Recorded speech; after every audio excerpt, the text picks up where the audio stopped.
আমাদের টুকটাক উদ্বিগ্নতা, টুকটাক মন খারাপ কিন্তু আমাদের জীবনের এক ধরনের অংশ।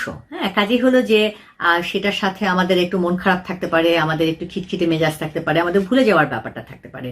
কিন্তু সেই বিষয়গুলো যদি সাময়িক থাকে এবং আমাদের স্বাভাবিক দৈনন্দিন জীবনে যদি তেমন কোনো প্রভাব না ফেলে, তাহলে কিন্তু এই বিষয়গুলো নিয়ে এত বেশি গুরুত্ব দেওয়ার প্রয়োজন নাই। বরং আমি বলবো হলো আপনারা নিয়মিত এক্সারসাইজ, আপনারা যদি নিয়মিত একটু ব্রিদিং এক্সারসাইজ করেন, শ্বাস প্রশ্বাসের ব্যায়ামটা করেন, তাহলে কিন্তু আপনার অনেকখানি রিল্যাক্স থাকতে সাহায্য করবেন।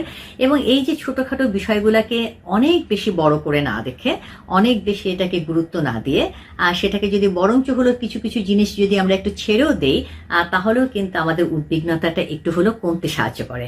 কাজে এই আপনারা মনে রাখার হলো মাঝে মাঝে যদি সমস্যার মধ্যে পড়েন, ভুলে যাবার সমস্যার মধ্যে পড়েন, তাহলে আমি প্রথমে বলবো হলো একটু ইভালুয়েট করে নেবেন যে কোনো বিষয় নিয়ে আপনারা অতিরিক্ত বিষণ্ণতা বা উদ্বিগ্নতাতে ভুগছেন কিনা। আর আদারওয়াইজ কিন্তু হলো ছোটখাটো